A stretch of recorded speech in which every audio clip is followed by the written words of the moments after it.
everybody. My name is Bongeka Kaba, and today I have a very special guest who is the very talented and celebrated theatre actor and storyteller and acting coach whose background is rich in the performance art, and she has captivated audiences with her dynamic story and presence on TV and stage. Welcome, Camilla Waldman. Thank you. Yay! And also it's welcome to Meeting Minds, because that's what we're called. And I've been kind of in a search of the name of the show, and yeah, it's found me. It's Meeting Minds. So welcome, and thank you for coming. Thank you for being here. I had a kind of plan, or was trying to kind of plan of how I'm going to structure this, and then I just said, okay, leave the structure alone. But let's begin with the origin story. You speak a lot about your love of story. So where does that come from, and where does it all begin? I think as a child, I think a lot of my life was, as a growing person, was fed by story. So I came from quite a kind of complicated family, because sort of family that has moved around a lot and comes from different spaces and places and origin. So I think part of being, I would say, a sort of history of being a refugee, sort of somebody who kind of visits and spends time in other people's spaces. So I think as a child, there's the idea of story and being able to read. I loved reading, and also radio. I loved listening on the radio. And in those days, they'd have radio drama, they'd have like stories on the radio. And so I loved that. And we often didn't have a TV, but I would listen, and I loved listening. And it's amazing how I still love. Like, it's a very soothing.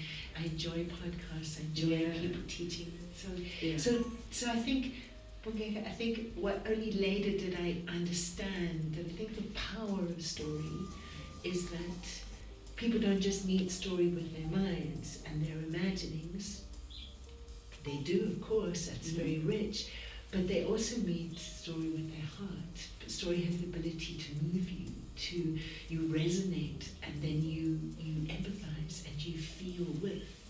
That's a very powerful human experience. And then the kind of when does the kind of education aspect of it come in? When it's now time to decide what your career is going to be. Where do you go?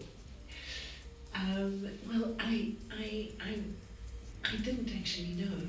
I knew I loved words, and I knew I loved story, but I didn't quite know where that could fit.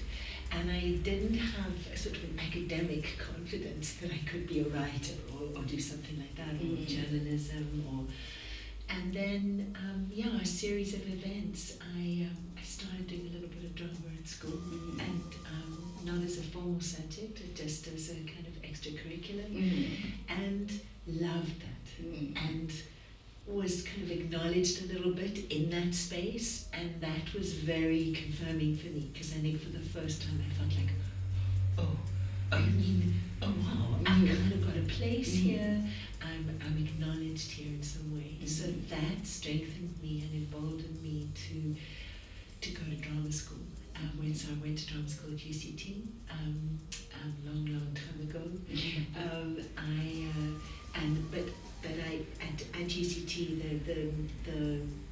the course is structured such that there's a practical component, which is the diploma, and there's the degree, and they're separate. Most of the universities actually in South Africa, they are an integrated degree, so the practical and the academic or the more academic and conceptual is connected. Whereas at UCT still, actually, it's separate. meaning that there is an opportunity for young performers who don't necessarily want to be part of the more academic or conceptual understanding. They can be just practical, a bit like what the Market Theatre Laboratory offers, a very practical course. So, but my mum kind of, the provision was, you have to get a student loan if you're going to do this, because I'm not behind you. Okay. And if you're going to do it, you've got to take on a degree. Yeah. So but it was, I'm very thankful to my mum. What does that time teach you though, what do you think it taught you in those beginning phases of trying to do this, essentially? Okay, I think time at a drama school or an art school for the artist is a great privilege. Truly, I do. Many artists, many performers did not necessarily have that, and I don't think it's a prerequisite for being an actor that you have to have trained at a school. Yeah. I don't think that. But I do say to young people that have that opportunity, enjoy it, because you get time to explore. That's really, you get to know yourself, and you get to know yourself in relation to others, and so that was very dynamic for me. I did learn, of course, tools and resources, but I think the most vital and significant part of that training for me was about learning about myself in relationship to others. Something that as actors is such a in fact, I think it's the hard place of learning to be connected to yourself, to your own experience, whilst in relationship with others, because you are both very personal and communal, and then you've got to share that with an audience. So I think that's really what that did, and my community. Honestly, I think that's what I found a sense of place. I found a sense of identity. I related to actors. I loved what they did. I had great respect for what their craft and how they did what they did. So that I think that human resonance of recognizing, and it's still what feeds me today. I work closely with actors. I get them. I get them. I don't get a lot, but I get them. So I think that's really what I learned, and I found my sense of belonging. I think, and I'm gonna, because of the structure thing that I told you about, but I love it. I'm gonna, Bonang Mateba speaks about, she works with young people and she loves it because they keep her young. So for you as somebody who has taught and kind of your journey has been teaching, what does that do for you? Just working with the young, the old, the up and coming, and getting to experience that. It's amazing. It's amazing because the craft is growing all the time. So nobody owns this craft, this actor craft, right? It's been handed down from teacher to teacher, actor to actor, director, writer, practitioners. So the craft obviously meets each new context, the season, politically, socially, naturally, individually. It meets people where they are, and artists where they are now, and artists are seeking to tell stories to their audience. So I think the craft needs to support that and sort of is transformed by that. So that's amazing for me, because then as a teacher I'm really witnessing that, and I'm also seeking to find ways in which tools which we know empower the actor, that we know support the actor, but ways to express and to help the actor to take those on to meet their context. So that's very dynamic, because one actually feels like part of the growth of where actors are. What does it do for you though, as a performer also? Are you more critical then of your work as somebody who coaches and has kind of got to play those identities, and you coach and you perform? So what is that for you? It's pressurized. It's pressurized. Yeah. Because of my own internal measure, not so much. I think at times I have to work with my sense of expectation.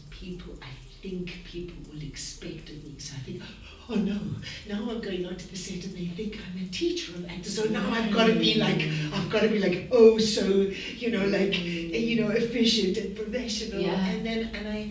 And in the same way that I speak to actors, I have to speak to myself. Because actors, similarly, actors that are experiencing, great success and in their career, there's always a season that they encounter where the pressure, the sense of rising expectation of and they feel I've got to deliver, and I've got to deliver at the highest, and what happens if I let people down, and what happens if I don't accomplish and fulfill, and so really understand, and I've understood and had to work with it in myself, and that's, I think, probably the place that is the most dynamic for me, Bongega, as being an actor and a teacher, means that when I return to my actor space, I'm very thankful for that, because I'm reminded and I have to re-experience and process, and I'm reminded of things that are happening for me that I'm like, this is important, because I can take that through and and just look at how I can help and support an actor going through a similar experience. So I have to just guard that pressure and that expectation, meaning sometimes I've got to just remind myself as I do that, just hang on, be reminded, who's this character? What's their story? Who are you speaking to? Where are you? Come back. Not into all of that, I've got to try and perform, because when the actor starts worrying about performing, they're actually not in the character, right? They're kind of thinking about, they're looking at themselves on the outside. And we've got to just help ourselves back in.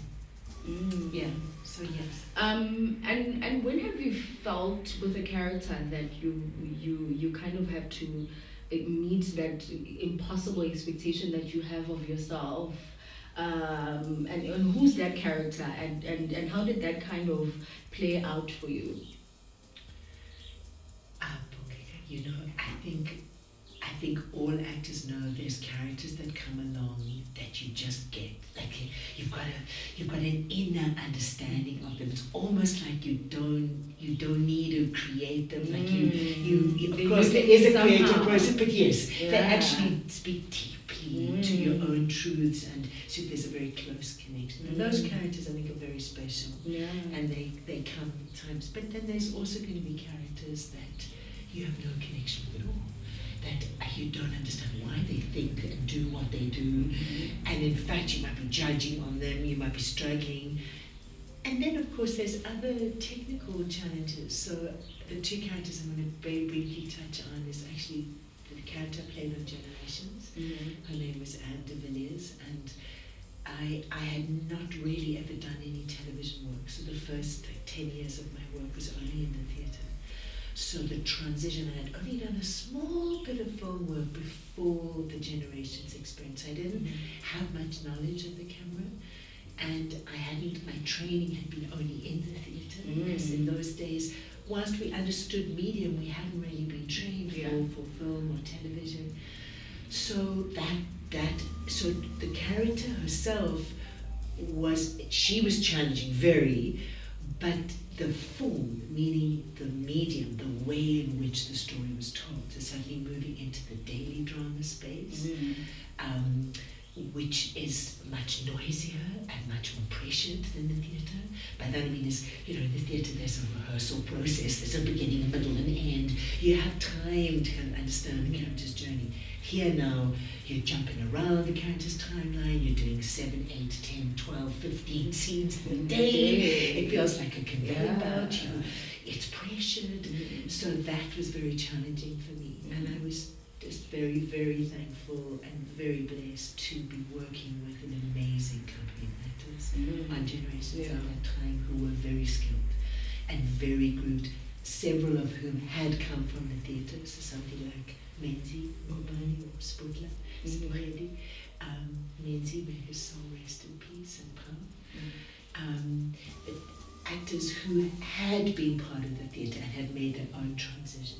So I learned a lot from them, and I was learning the technicalities. So whilst I understood the process of stepping into character, I also know how to learn, okay, so how is this character engaging in this story, in this medium, for the audience that generations wanted to meet. So there was a whole lot of learning there. So that was very challenging, as I said, more because of the medium. And then obviously having to meet the camera and having to work with, how does that work? And then of course, So they've been challenging and No, and speaking of that character that is iconic. And it's really me and Noah was speaking about how characters don't really have nuances anymore.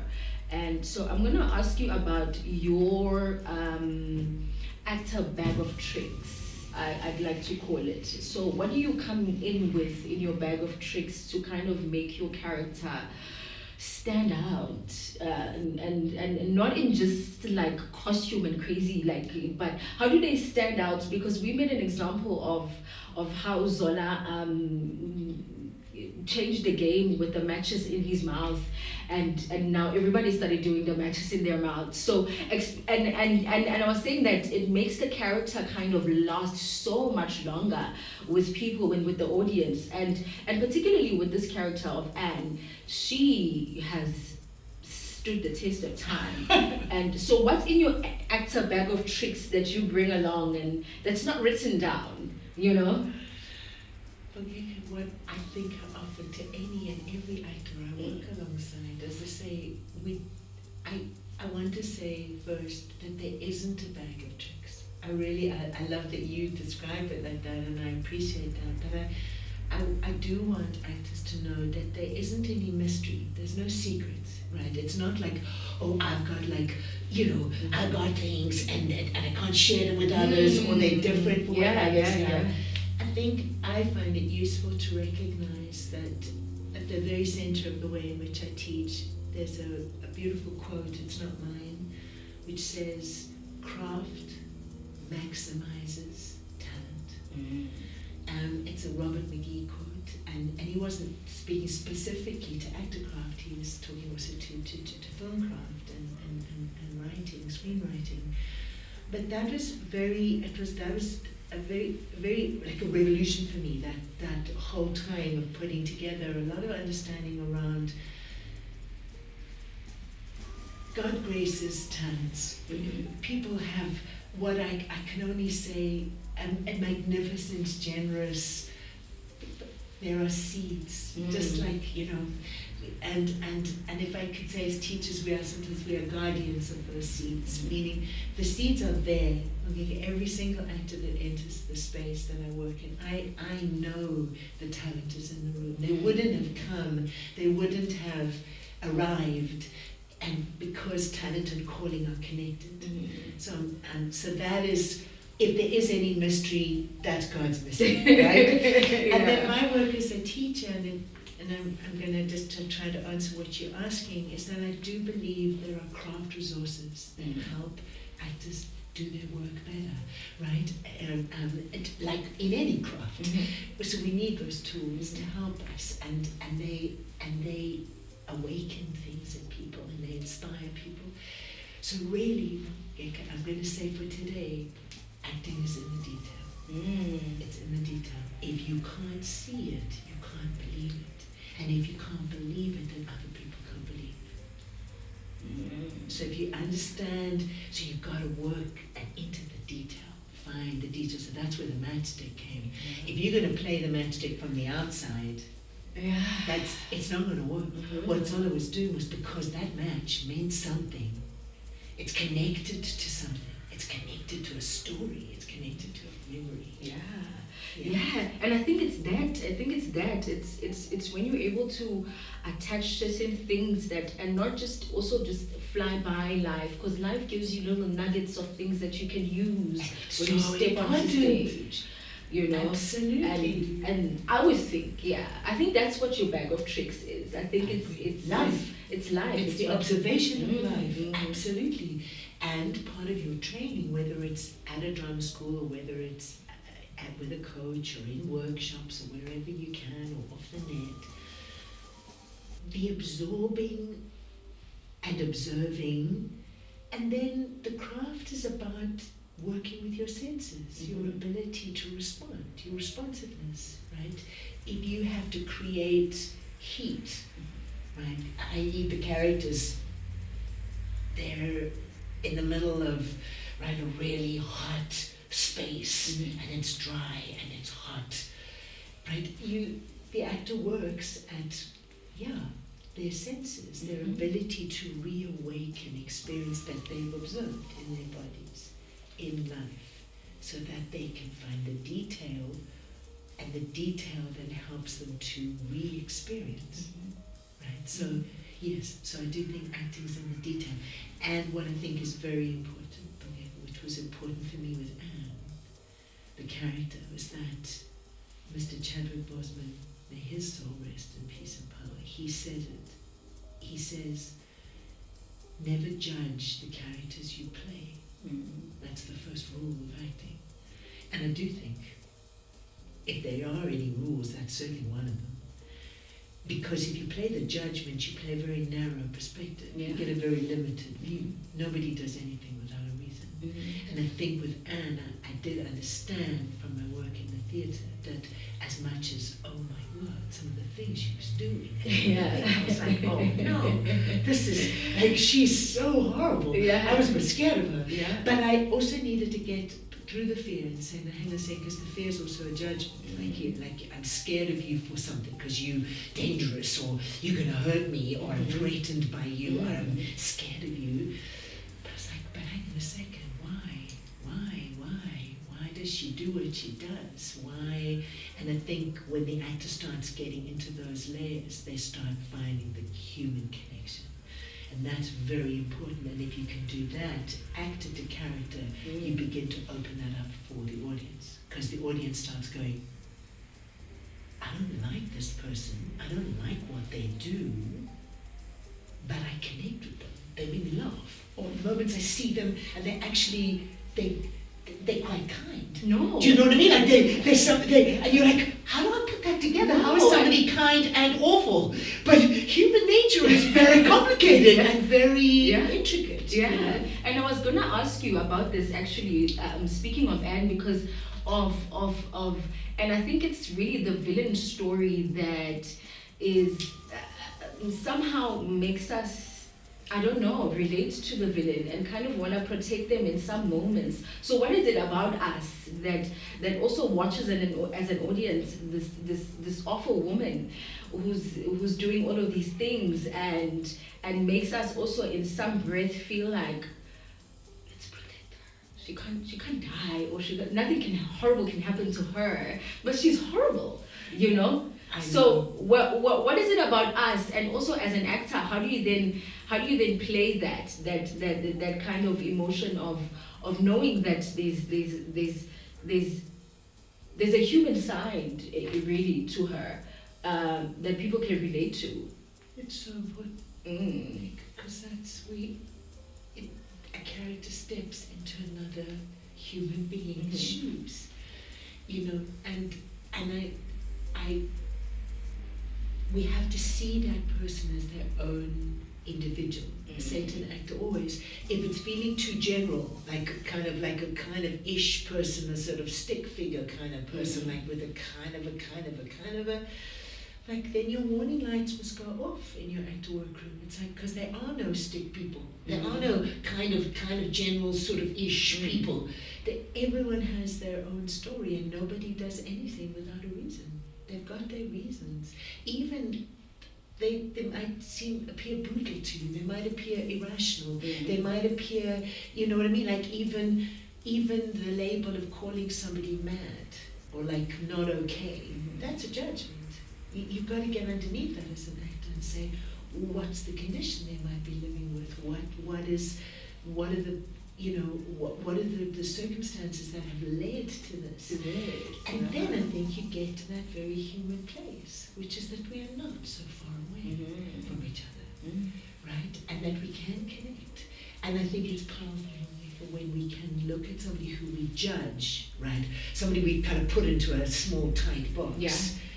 Then we watch a story about that very same, or people who we put them in that little small box, and suddenly we're experiencing them. We're experiencing their world. We're experiencing their relationships. We're caused to reflect. We're caused to both like them and fear, right? But just that, if story has done that, then it causes us to, we suddenly can't put somebody into such a tight little box. Suddenly things are spilling out, and I think that's where story becomes very powerful. Yeah. Let's then let's move on to your theater and just particularly tell me about Shakespeare, because there's something I want to ask you about that, but tell me about what Shakespeare is. It's a beautiful, Camilla Waldman and Bianca Amato, so the two of them have created a theatre company called the Quickening Theatre Company. And so I can't speak to that vision because I know a little bit about what they're wanting to achieve. So She Shakespeare is part of that, and it derives from something that James Bobo started in way back in COVID time, 2020, which was inviting actors to kind of step into some of the Shakespearean monologues. Well, specifically women, and what was liberating about Mr. Bobo's vision was that he said to us, you can play any Shakespearean role, you don't have to limit it only to the women. So that was amazing. I was like, oh, and I'd never had the confidence to think that I could step into a male role. I mean, but I know now, actually I can see already just in 4 years, from 2020 to 24, I really have, that really has got shook up for me, and I'm really looking at it differently. But in that moment it was amazing. And so that was in 2020, and Bianca was actually one of the actors. Bianca March was one of the actors that was also doing some of the online Shakespeare at that time. So I think something kind of birthed for her there. So what's been so beautiful is this year. So Bianca just reached out to various different actors and said, women, and said, listen, if you want to meet bi-weekly and step in, and we'll just look at some of the Shakespearean text. I think she is hoping to be able to create some school works and some theatre that can travel and in Shakespeare and reach audiences. So, but what's been so amazing has been stepping in and joining fellow actors and stepping into some Shakespeare, and cold reading Shakespeare is quite challenging. And then also just inviting us to film monologues. Yes, and let's talk about the character then that you picked out of King James, and because when I saw it, and this is what I wanted to speak to, there's an actor called Prince Massingham, and I've had the pleasure of watching him perform, and there's something about his presence physically that you can tell he makes choices, and he's made a choice as an actor that this is how my character looks and stands, and and I saw that with you when you walked in onto stage, and it was I just knew what you were, and I knew what you were doing. So tell me about that. Tell me about the importance of not just text, but the physical sense of it, the posture when it comes to your character choices. I think that's so important, because we live this life in our bodies, so this experience is in the body.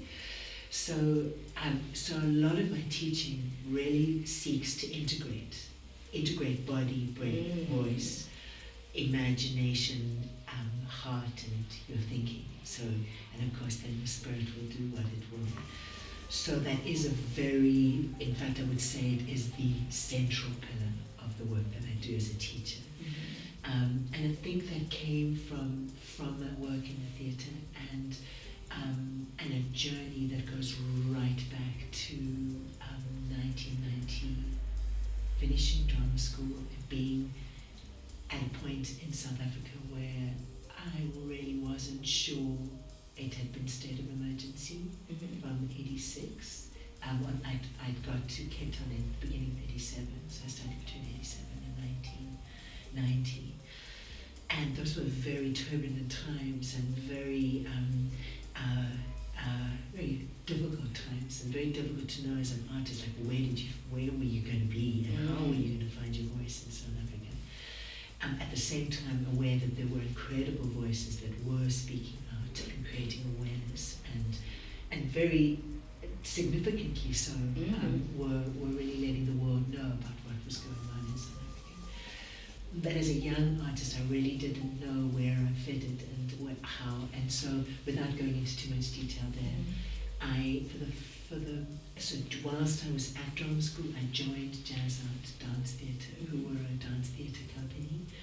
I used to just take class, and then from that became part of the company. So I wasn't a dancer, but I'd always been really fascinated by the work of the actors in the body. So in a long way, I just want to say that then, so I joined and trained with them, and then joined the company. So for 3 years after I left drama school, I didn't speak at all. I only worked in the body, and it felt like the truest place for me to work, because it wasn't about language, and it wasn't about like having to find the words. It felt like it was about creating physical images, and so we did a lot of storytelling through dance theatre. So that was a very seminal part of my work as an artist. So I think that's part of what's carried through. And and as I say, I do think that the actor needs to work in their body. Actors are sometimes referred to as emotional athletes. And I think I like that description for a whole lot of reasons. Yeah. But the word athlete means it's physical. It's you got to get into your body. You got to get out on the track, right? So the body work. Sometimes can be such a difficult thing as an actor. Sure. Because I think there's certain just. Like what you just said about the physical aspect, and there's no words, there's no language, and all you have to do is tell story with just your body I'm just finding it incredibly daunting as sitting here like. But I get it though, because you can tell when an actor has not just prepared, but is just there and has thought about things that you might not have possibly thought about as an audience, but you know them. Absolutely. You know that this is how I would stand, this is what I would do. But we don't sometimes bring it out as actors, because sometimes there's a fear of looking silly. I know. How do you overcome that? The silliness of it all, because we're conscious beings, and we're conscious beings. So when we're doing things with our body, it just feels weird, and how do you deal with that? Again, because I understand being connected, body, mind, heart, soul, right? So if you bring a powerful, detailed thought into your thinking, it's going to affect your behavior. We're connected, right? In the same way that if I have to locate a sense in my body, it's going to affect then my heart, my thinking, my imagining, right? Yeah. So in the training, that's part of what the integration is. But also, when you are thinking that you're silly, it's because it's that judgment, right? It's that externalizing, and as actors, if we work with our concentration, okay, so our ability to concentrate in detail, what I'm going to call your laser focus. So if you are seeing somebody in detail, you seeing through their eyes, right, through their lens, and seeing their world through them, there isn't space for a voice that's saying, oh, you're being silly, or you... And if that voice of judgment is coming in, we want to just talk to that voice and say, hang on, there's no place for you. It's right a voice now. of judgment. The voice of judgment. I think we don't get what that means. The voice of though. judgment. And the doubting voices, and the Yeah. voices that say you can't and you're not possible. And we part of our training, and certainly with my work with actors, is we've got to manage those voices so they don't bully you and dominate you and tell you can't and it's not possible, you're being silly and making a fool of yourself. It's like, hang on. It's not saying those voices aren't there, because remember, any resistance is going to grow in power. So, if I say to you, you're not there, you can just feel like there's so much resistance to hold the door. It's actually saying, I know you are there, but you're not the only voice inside me, right? You're not everything. Yeah. And the nature of the bully is that they want to kind of, they want to take territory. And you're like, hang on a second, no, I'm building something here, something new, something special, something precious.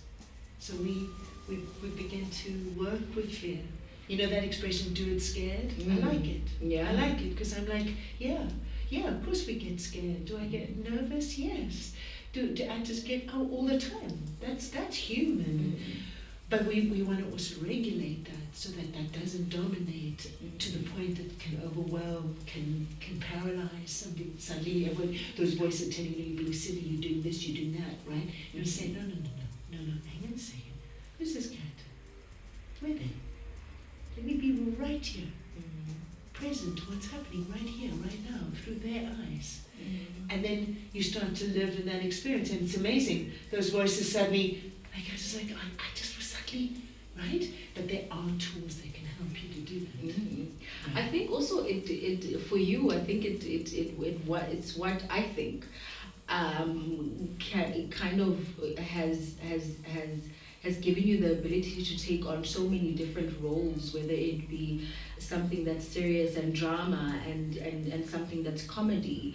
Tell me about Shape, because that was a type of a comedy play, and this is what I love about you. It's your ability to just step into these characters that are just completely different. And all of them are in their unique ways when I watch you. And I'm when I bring in something else also. I was just watching Empire Sharks, and seeing you there as Captain Ann Eldred. I'm just like, this woman can play anything. No. But let's talk about also just the comedy aspects of you. I want to talk about that because not many actors, because there's a difficulty in playing comedy, and it's again a judgment on yourself as an actor. But what is that process like for you? Okay, I think comedy is challenging. I do, and I will say that it is. It's something that's happened quite, definitely in the sort of later part of my career.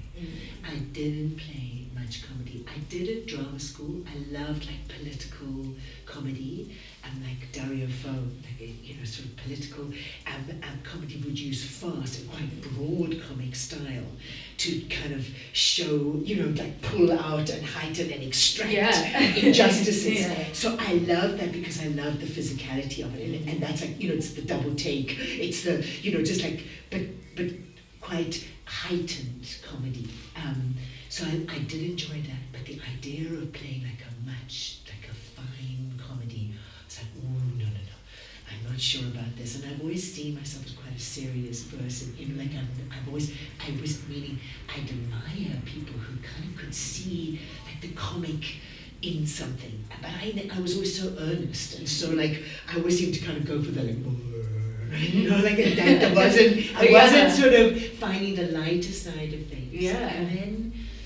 And then I started really through my teaching, because through my teaching, meeting actors that are now working and preparing for comedy. And so I did a lot of research into comedy, a lot of trying to understand. Okay, so I get it. It's some, just when I talk about talent, some in each unique chemistry that makes up an actor, right? Just as I understood that I was quite sort of felt like it was often more of a dramatic. I'd always seem to kind of go for the the intense, Dramatic roles, the like intense the- places of life, Yeah. the really sore places. That seemed to be my kind of pull. Yeah. You know, even at drama school, I knew I was never going to play the innocent princess. There was, you know, I was always the, I don't know, I just didn't see myself like that. Yeah. I loved it for others, but not for me. Mm. But then, so I did see some unique chemistries of acting. They just are very funny. Like it's just something part of them. And so I'd see that and I was like, okay, that I understand. That is.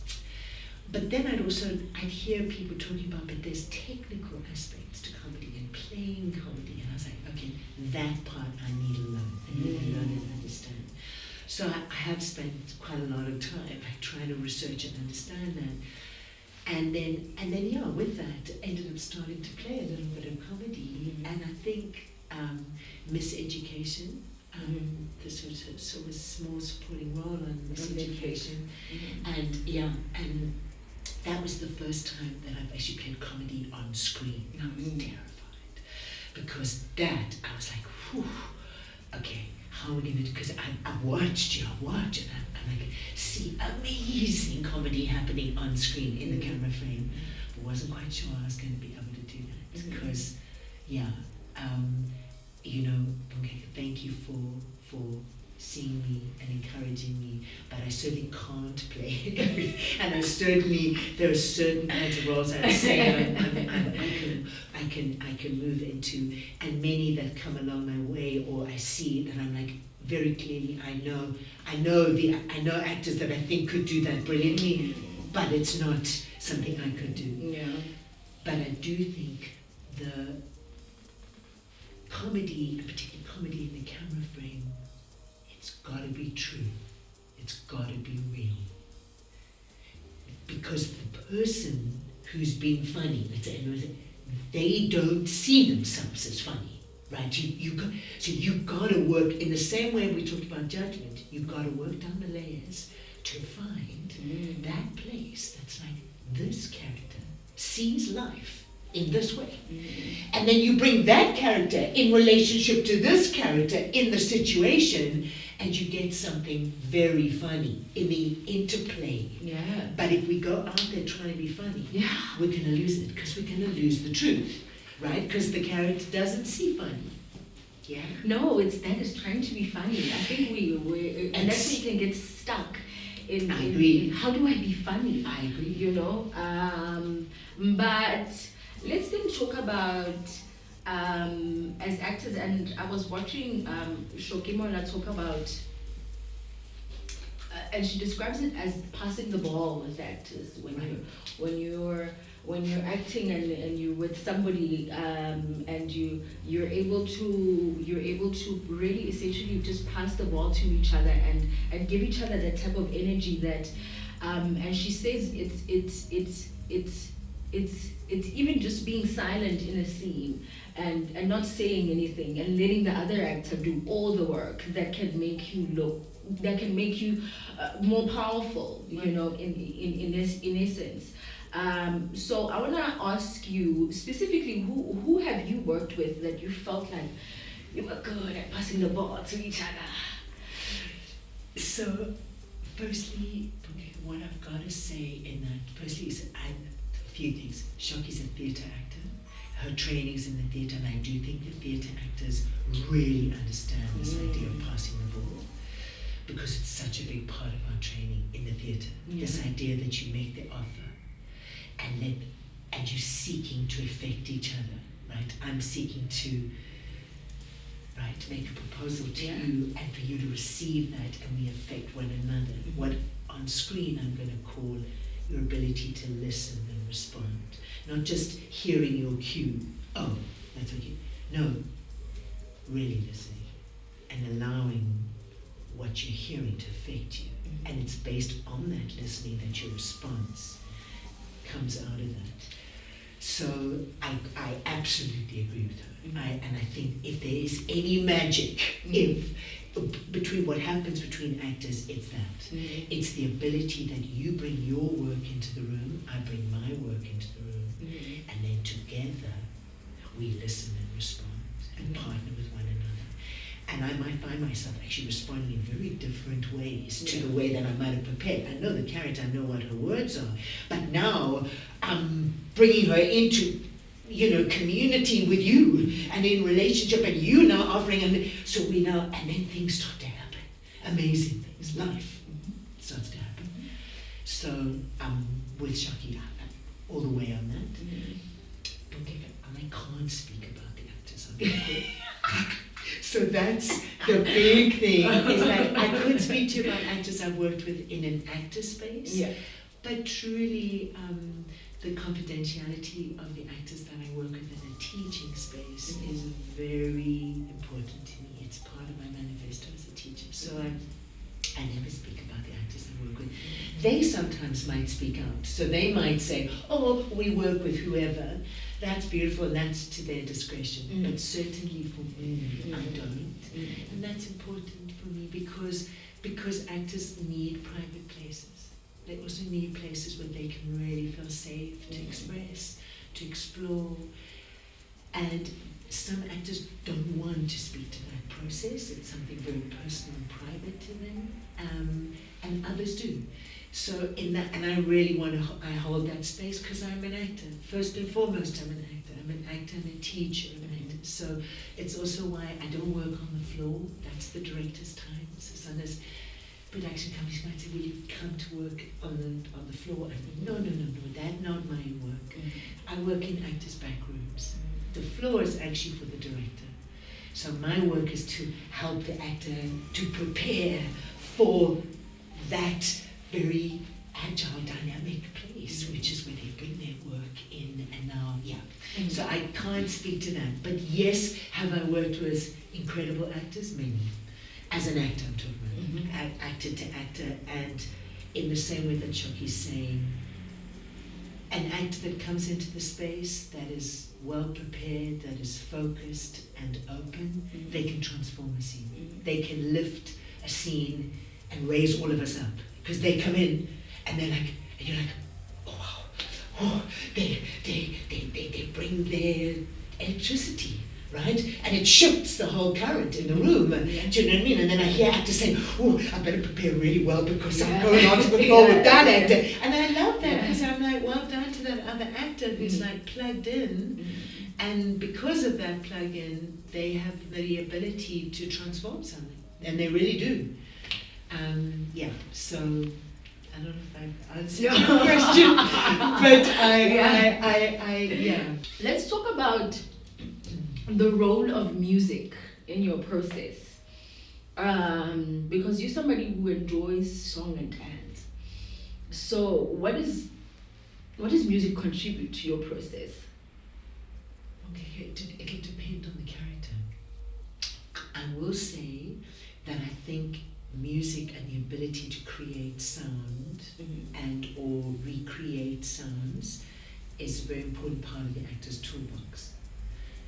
Some actors are more oral than others, right? So I know certain actors that I work with, they'll create like a soundtrack, meaning that they'll gather certain songs for a particular character and they'll listen to that while they're doing their makeup and preparing. Other actors I know will work like with particular sounds, like there's a stimulus, they've got a sound that they'll recreate for a particular scene. Or so I could say for myself, it'll depend on the character.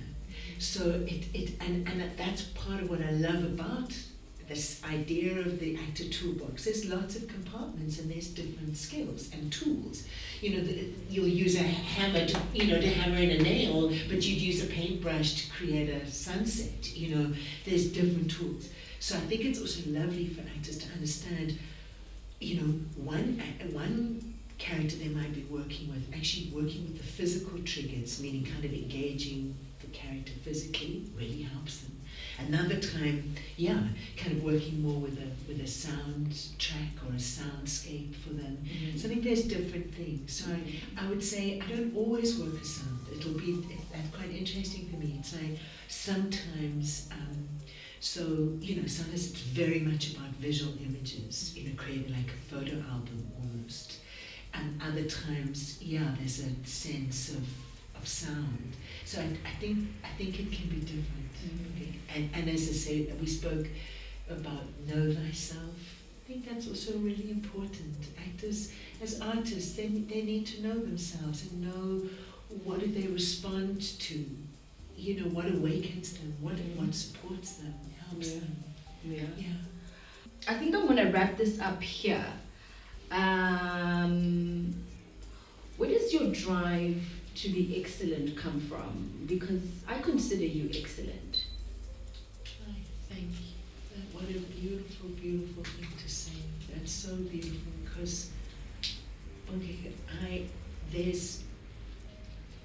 me, the understanding, and I think it goes as far back as Aristotle as a philosopher, this idea that excellence is a habit of mind rather than it, meaning what you consistently do, how you consistently try to meet things is how excellence happens. It doesn't mean that you're excellent every day. It doesn't mean you don't have terrible days and you drop the ball and things go wrong. Yeah. And it doesn't mean that you don't fail badly and like mess it up and don't succeed at something. Right? But I think the drive for excellence has to do with a vision, has to do with an internal vision. I think that's part of what helps you to recover quicker. Can I put it that way? Because I think that's part of excellence. The striving for excellence is, I love my son Hector, he calls it failing fast. And I love it. I love that expression. I never heard it before.